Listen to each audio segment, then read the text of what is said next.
ஒரு கட்டில சரியாம 2 கட்டில தெரியாம அது சேரலையே உள்ள வீட்டே இருக்க ஒட்டலையே ஒட்டுனதா ஒட்டுன வலி குறைஞ்சிருக்கும் வீட்டே இருக்காங்க அது 10 கட்டில இழுத்து உட்கார வைக்கணும் சும்மா 100 கட்டு கட்டினா 30 கட்டு கட்டினா அது பிரயோஜனம் இல்லை முதல் கட்டில உட்கார வச்சு அப்படியே இன்னும் ஆக்கணும் 99 வீடியோ 99 வீடியோ போட்டுருக்கான் 99 தான் மொத்த வீடியோ 99 யாரு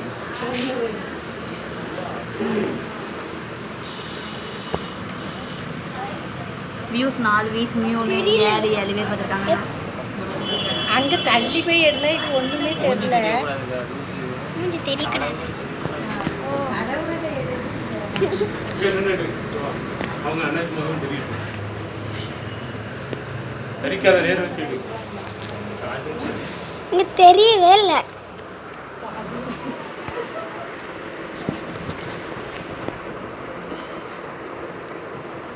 மத்தியானம் பண்ணாங்க பண்ணிவிட்டாங்க ஆஸ்பத்திரியில் பண்ணாதான் இறக்கம் சும்மா அப்படி சும்மா அது பஞ்சை வச்சு கட்டினா அது இறக்கம் இது கையில் போட்டு இறக்கம் கொடுத்து உட்கார போய் சும்மா இழுத்தா உட்காரு கட்டு உடைக்கணும் அப்படின்னா அது உட்காந்துருக்கு இவ்வளோ வேலை இருக்கு 2 கட்டும் சரியாயிருப்பான்னு கேட்டாங்க